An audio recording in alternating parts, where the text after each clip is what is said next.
morning, everyone. Thank you for being here. Today, we're going to talk about taxes, and it applies to all kinds of people. You don't have to be unemployed. You can be a freelancer in any way at all.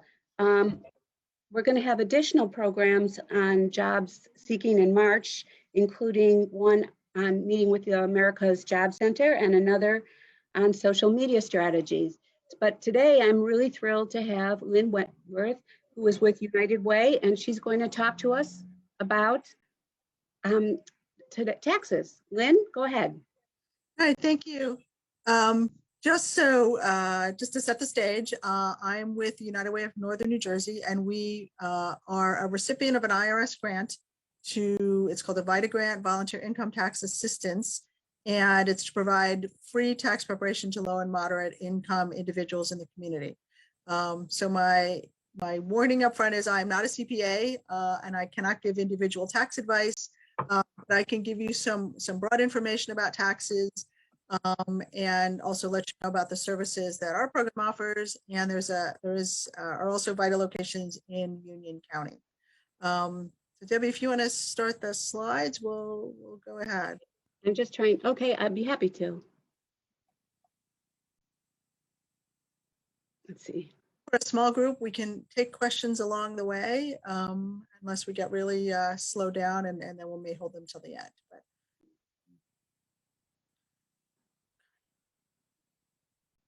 okay. Our intro slide, we can move on to the next one. So this will be basic tax education, and the other thing I'll say is I'm never sure who's in the audience, so I'm not trying to talk down to anyone who is very familiar with taxes. Trying to strike a nice middle ground for covering the basics, not too technical, not too simple. So really, just level setting here. Everyone has a responsibility for paying taxes, and how much you have to pay depends on your family size, how much income you make, and other factors in your life. And then the process of what we call doing our taxes every spring is a reconciliation to see if the amount that you held in taxes is the amount that you actually so in the ideal world, we would all be kind of zeroed out at that point. The reality is some people get big refunds, some people owe a lot of money. So it doesn't work out as perfectly. Moving on.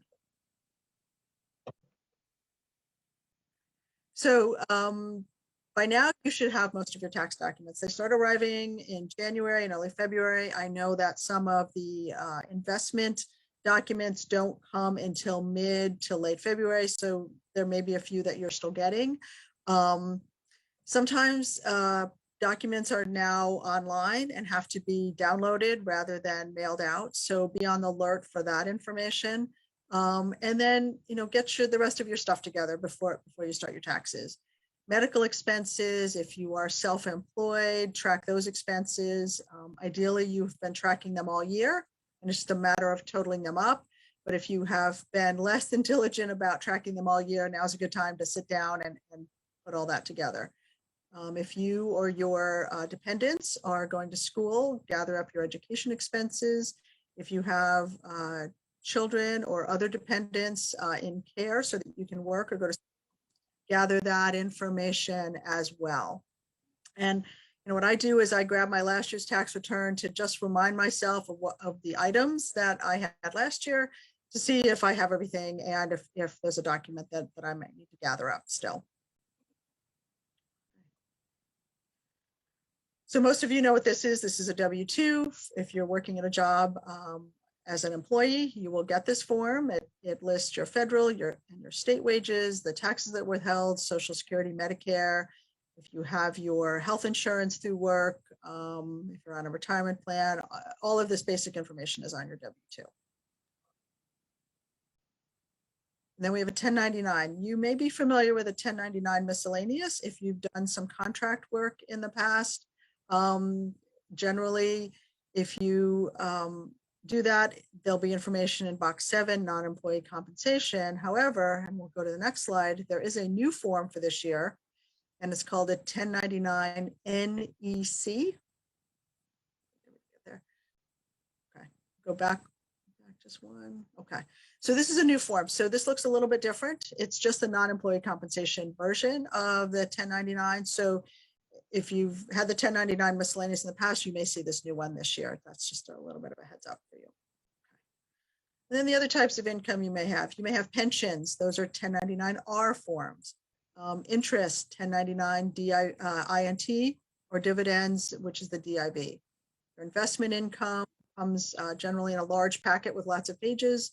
Social Security, that will be a statement sent out. Unemployment, which is taxable on the federal side, but not on your New Jersey return. The good news, after several years of not mailing out, Jersey has started sending them out again. So you hard copy, or it will be an email directing you where to download it. But it's important that that information is included on your tax return because unemployment is taxable on the federal side. And if anyone was lucky enough to have gambling winnings, if they're substantial enough, you'll get a form from either the casino or the lottery. But even if they're smaller, make sure you track those and include those on your taxes. Standard and itemized deductions. Many of us itemized our deductions for many years until the Tax Cuts and Jobs Act in 2017, when the standard deduction was raised so much that itemizing became less common. Something like 87% of us now do not itemize. So for 2020, if you are single or you are married filing separately, your standard deduction is $12,400. So what that means is, unless you have property taxes, which are capped at $10,000, mortgage interest, charitable deductions, and a large amount of medical, the standard deduction will be the best option for you. And again, moving to married filing jointly, the property taxes are still capped at $10,000. So you must have over $14,000 of other mortgage and charitable and medical. So as I said, most of us don't itemize anymore, which honestly makes your taxes a little bit simpler. I won't lose you. Looks like my internet connection is a little shaky. Okay. So itemized deductions, I've talked a little bit about this. Charitable, the medical expenses must exceed 7.5% of adjusted gross income, which is a lot. Where medical expenses help you is on New Jersey, where it's only 2.5% of your adjusted gross income.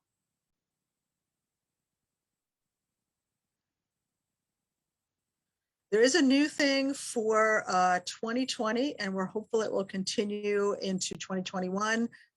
There's a way for taxpayers to claim a $300 deduction for charitable contributions, cash, meaning cash, check, or credit card, even if you do not itemize. It works as an adjustment to income. It will reduce your taxable income by up to $300. So if you've got that, and this does not, as I said, include bags of clothes or other goods that you might donate, it must be a cash or check or credit card. But it's anything that reduces your taxable income even by a little bit is helpful.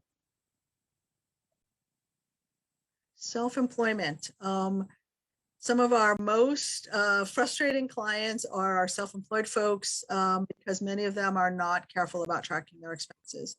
And the IRS has told us that self-employed people can pay up to 21% more in taxes than they need to because they're not accurately capturing and reporting expenses.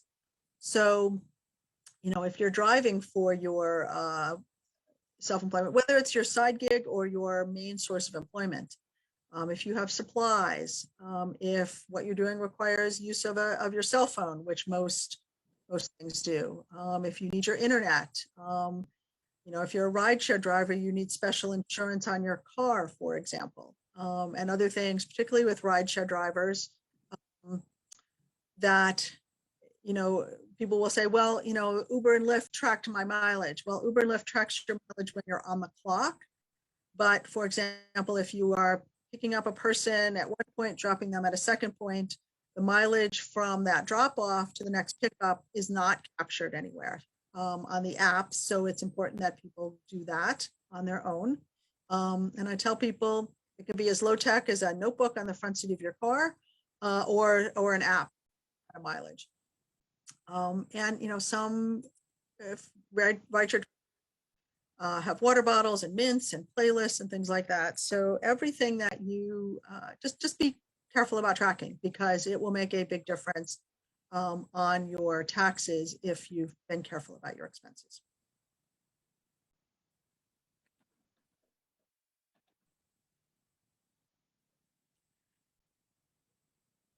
So the other thing I want to talk just a little bit about is something we call adjustments to income. If you have a health savings account, some of us who have high deductible health plans do have health savings accounts. There are forms that are sent with that document how much was contributed and then how much was spent. And if any of it was spent not on medical expenses, not sure why anyone would do that. But if you do spend your health savings account money on something that is not health related, you will pay tax on it. And educator expenses for people working in a K-12 school district. The government allows you to deduct, have an adjustment of up to $250 in expenses. And I know teachers really just sort of chuckle at that, because I know many of them spend way more in buying things for their classrooms, but at least you can take $250 off of your taxes for educator expenses. Student loan interest, another adjustment to that is up to $2,500 your taxable income for, you know, for the amount you have to pay tax on. If you are going to the bank and setting up an IRA for yourselves, you can deduct that amount. And there's also adjustments for alimony. The rules for alimony changed in 2019, but the older divorce settlements, the person who paid the alimony gets a deduction for it. The person who received the alimony has to pay taxes on it. That did change in 2019, where neither of those happens anymore.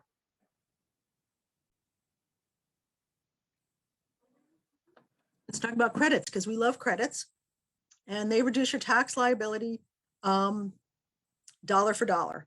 So non-refundable are limited to the amount of tax that you owe, and you don't get cash back. If the credit is bigger than the tax you owe, you just get back up to the amount that you owed. But refundable, which are really the best kind of all, do provide cash back if the amount of the credit is more than your tax liability. I'll talk a little more about these in a second.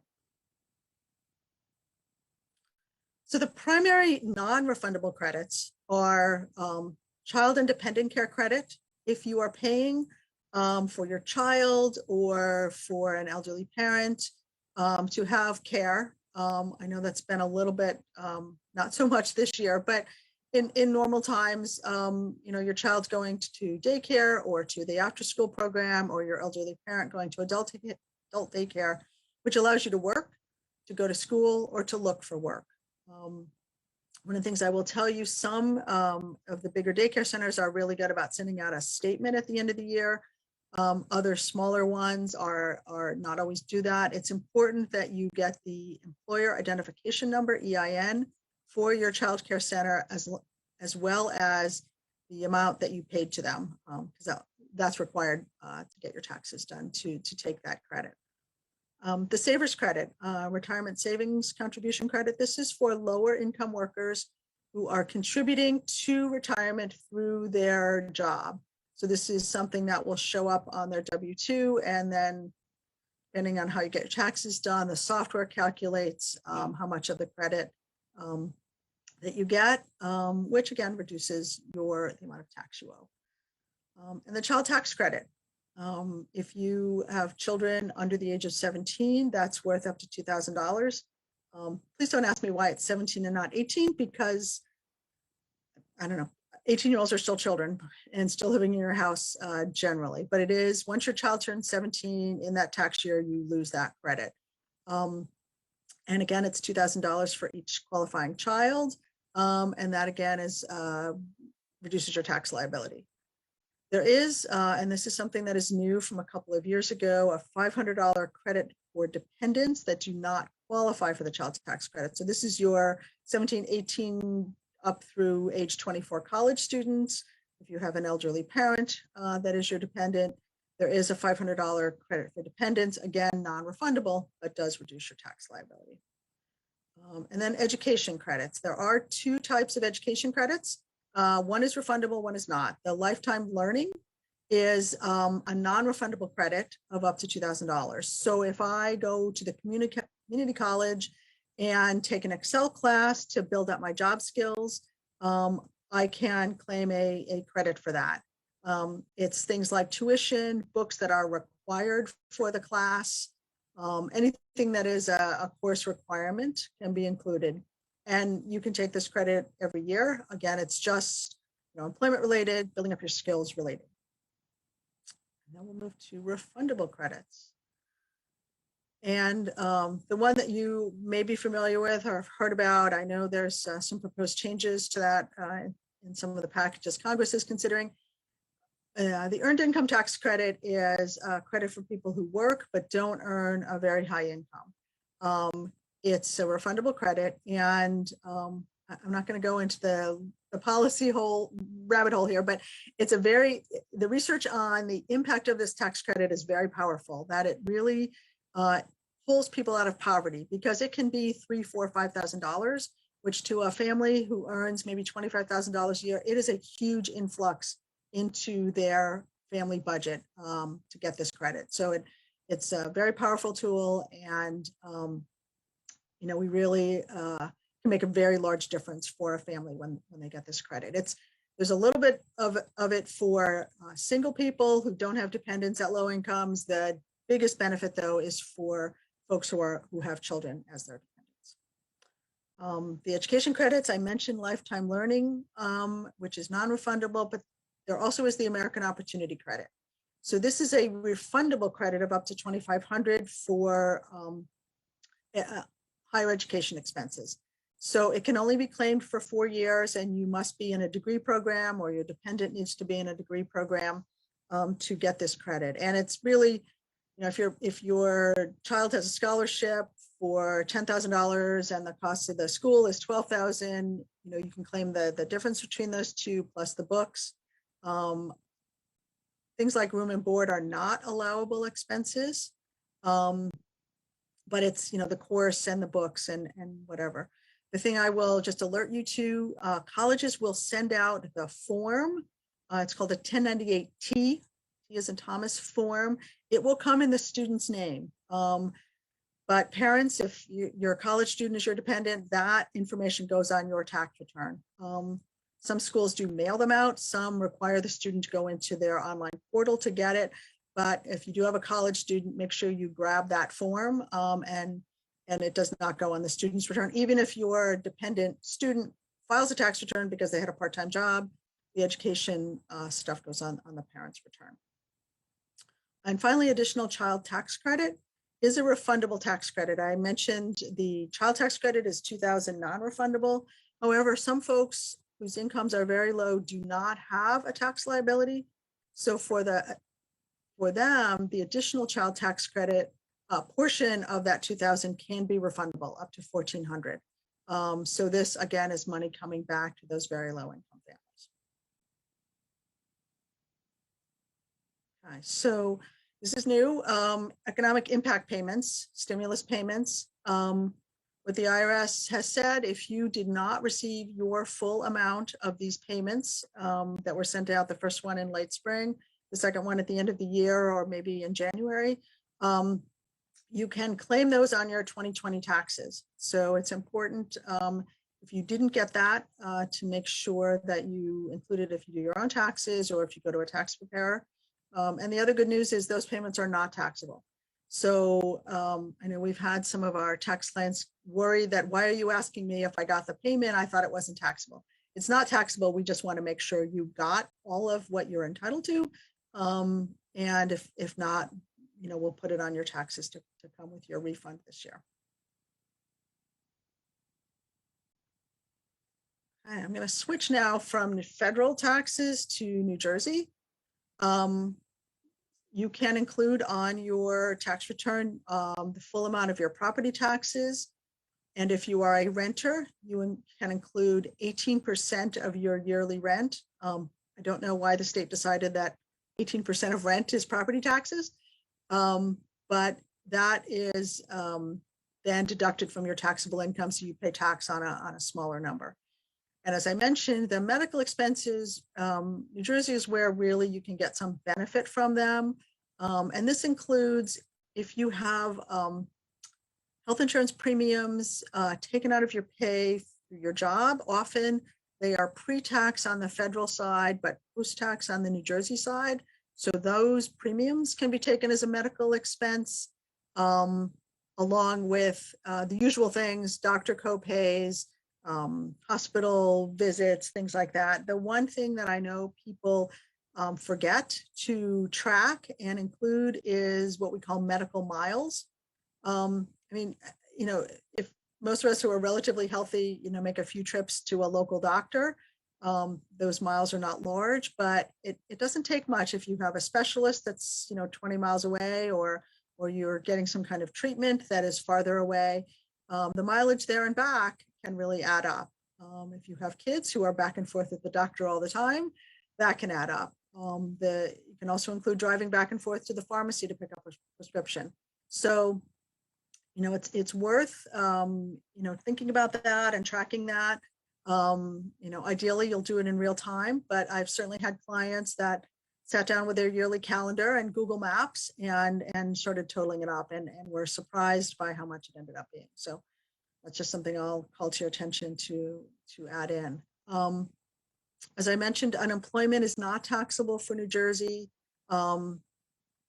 New Jersey, however, still has a healthcare mandate. On the federal side, the Affordable Care Act had a mandate that everyone had health insurance or had to pay a shared responsibility payment. The federal mandate is gone, but New Jersey has retained that mandate. So if people do not have health insurance, unless they are eligible for an exemption, and there's a fairly long list of possible exemptions, there will be a liability on your taxes. Veterans exemption, this has been around for, I think, maybe 3 years. If you are an honorably discharged veteran, there's a short form that you fill out and send to the state along with a copy of your DD 214 form. And once you send it in once, then you can claim this exemption every year. It started out at $3,000. It is now up to $6,000. So again, this is an amount that is subtracted from your taxable income. So if you know a veteran who hasn't applied for this yet, it takes the state a while to process them, but definitely make sure they get those in. And finally, New Jersey also has a child independent care credit. You heard me mention that as a non-refundable credit. It's a percentage of the federal, and New Jersey has an earned income credit. And the New Jersey earned income credit is 40% of the federal, which is great. It's much higher than a lot of other states. So that can really make a difference to families as well, because that earned income credit on the state side is also refundable. Okay, so talked about tax law. Let's talk about filing your taxes. As I said, we run a VITA program. We actually are in Somerset, Morris, Sussex, Warren, and part of Essex County. I know there is a VITA program that is run in Union County out of a church in Roselle. And VITA is free tax preparation, low and moderate income individuals. Our volunteers must take annual tests with the IRS to be certified as preparers. And I have to take the test every year too. So make sure that all the volunteers are up to date on tax law. And most of the VITA sites around the country are not doing in-person services for obvious reasons. We're all finding our way to get people's taxes done. The normal VITA process is for most sites is an appointment-based system where the client comes in, sits with the tax preparer, the return is prepared in real time, and at the end of an hour or so, the client leaves with a copy of their tax return and it's electronically filed. We're not doing it in person. We have a remote upload portal that anyone can use, and then the volunteers access that remotely, prepare the taxes, have phone or Zoom conversations with the tax client to review. The return is sent out by encrypted email, so it's very secure. And then the whole process can be done completely contactless. However, we know some of our folks who are in the low and moderate income category don't have the technology or the technological skill to do that remote upload. We do have some drop-off appointments at some of our sites, and then we will upload their information. And finally, I'll call this to your attention. We also have a free self-preparation software that we will also support people who are using it. This is free, both to file federal and state. I know many of the big commercial packages, it's free to file federal, but you have to pay to file the state. And this does not have any income limit. So our VITA program serves low and moderate. However, we are happy to send the self-preparation software link out to people of any income so that they can prepare their own taxes, and there for questions for that.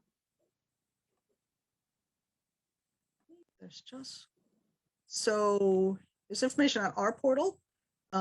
It is up and open. If you need a drop-off appointment, again, we are not directly in your immediate town. And I probably should have put on here, if you want to find the site closest to you, the IRS has a VITA locator tool, irs.gov, and there's a button for locate a VITA site. There are some in Union County, I know. As I said, we have an IRS grant, and there's a church in Roselle that also has one to provide VITA services. If you need the self-preparation software link, my program manager for taxes is Monica. She can send you that. And then I put my contact information on there if there are other questions for me. So I will stop talking, and I think there's some questions in the chat. I just want to say we are going to share these programs, these slides with everybody. So if you registered via email, if you registered through our website, then you will get the slides. If you didn't register through the website, then you might want to contact me, and I'll put my information in the box. So I'm going to stop sharing right now. Okay. All right, I'll try to answer. Okay, the 1099s is a bigger number than what I received. If any of your tax documents are not accurate, then go back to whoever issued them and try to get them to fix them. That may not be easy, but yeah. And the challenge there is, if they've already reported that to the IRS, then they're going to have to go change the document and then send updated information. So it could be a little complicated. COVID items, medical expenses. Yes, I believe that would be true. If they are something that you have used, I will double check that just to be sure, because about masks before. Dental expenses, yes, absolutely. People forget dental expenses. They forget glasses. They forget to put the braces in. You know, you get an X-ray, all of those things. So yes, dental for sure. And I know. Can you read the question too? Oh, I'm sorry, they can't see that. Dental expense is part of medical. Yes, is the short answer. And then there's a question about unemployment not being taxable in New Jersey. I mean, I already. Okay, I'm going to read the whole thing. What do you mean unemployment is not taxable for New Jersey? Does that mean since I already paid 10% out of that, I won't be penalized? What about the federal unemployment of 600 that did not have taxes come out? Are we going to have to pay taxes on the federal money? Someone's a little panicky. So let me try to break this apart. In pre-pandemic times, if you collected unemployment, you were wise to have tax taken out of it. So 10% was kind of the default, and that generally worked for folks. My understanding is there was not an option to have taxes taken out of the extra 600. So that could be a problem for folks. I expect we're already starting to see people who have tax liability or have smaller refunds because of that. The unemployment, both the normal unemployment and the 600, doesn't show up on your New Jersey return at all. So you don't have to worry about it on the New Jersey side.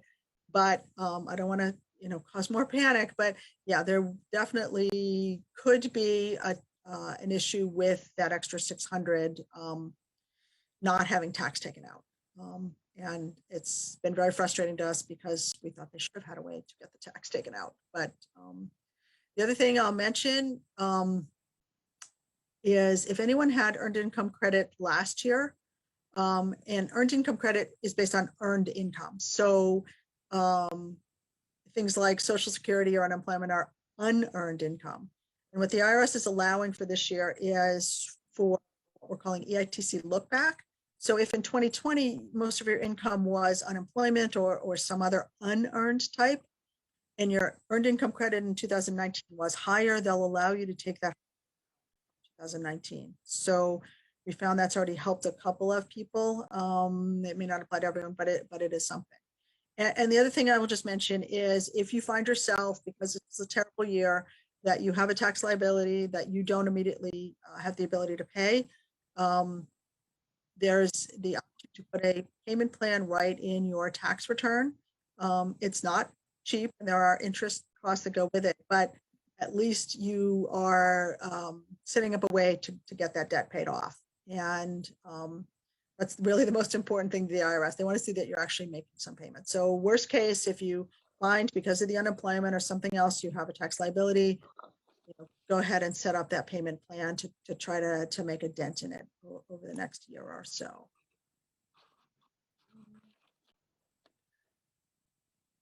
Yeah, some of my unemployment did not have federal withholding. Yeah, so the penalty for underpayment. Lynn, excuse me, could you say the question, please? Yeah, some of my unemployment income did not have federal withholding deducted. Could I possibly be penalized for underpayment on my federal 1040? It seems intuitive to me anyway, that as long as you pay your tax liability by April 15th, the IRS should be happy with that. The reality is, if you owe more than $1,000 on April 15th, they don't like that. They wanted their money sooner. So there is a chance that there is going to be a small penalty for underpayment if your tax liability is more than $1,000. I would hope that they'd be compassionate this year because people did not have the option to have tax withheld. I expect they probably will not. So yes, again, not to cause fear to people, but there is a chance if your tax liability is more than 1,000, you may have you may have some additional penalty for that amount. So yes, and thank you for putting that link. Union County, contact the United Way of Union County for information. They can certainly help link you up with a tax site as well. Okay, question, who qualifies for the child tax credit? Adult children still living in the home? No, the child tax credit is very specific. It has to be 16 and under. The only exception to that is if you have someone who's totally and permanently disabled.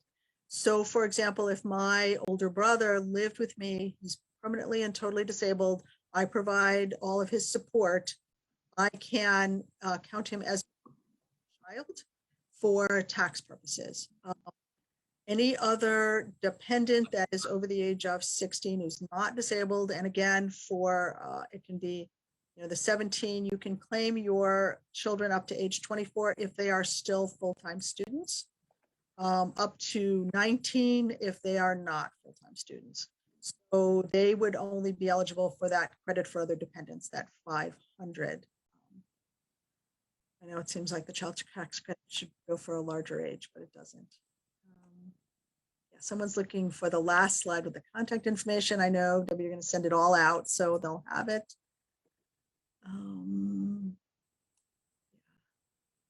Okay, so just a repeat of the question about if there's a tax form, a 1099 or another tax form that says that you got more than you actually did, you'll need to go back to whoever gave you that form and ask them to correct it. And I'm going to double check on whether mask and COVID items are medical expenses. Debbie, I will let you know the answer to that question. I believe they are, but I will double check that. I will send out the answer to everybody whose email I have. We'll get a follow-up to this, including the recording and the slides. So thanks, Lynn.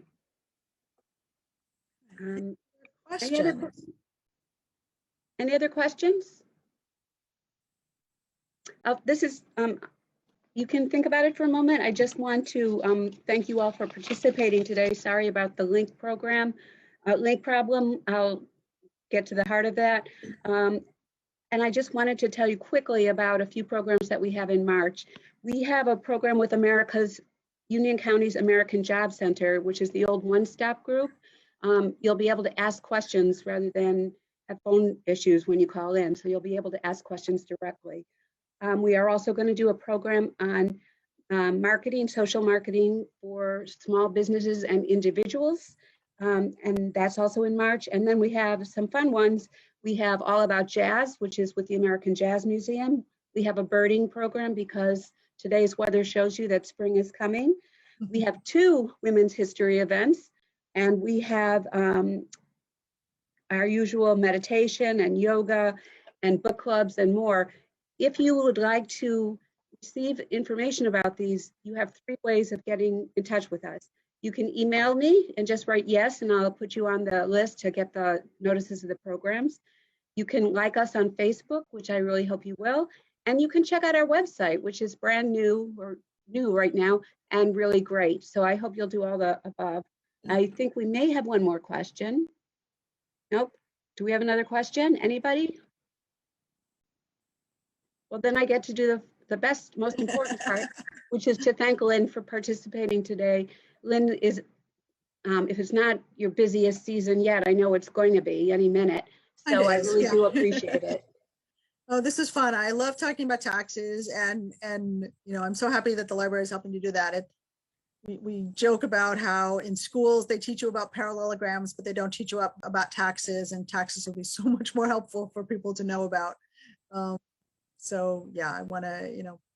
I've never actually heard anyone say they love doing taxes before. So I really do appreciate it. And I'm going to end the meeting now. I'll leave it open just for a bit in case anybody wants to check the chat for any reason. But otherwise, thank you very much. Thank you for inviting me. Thank you.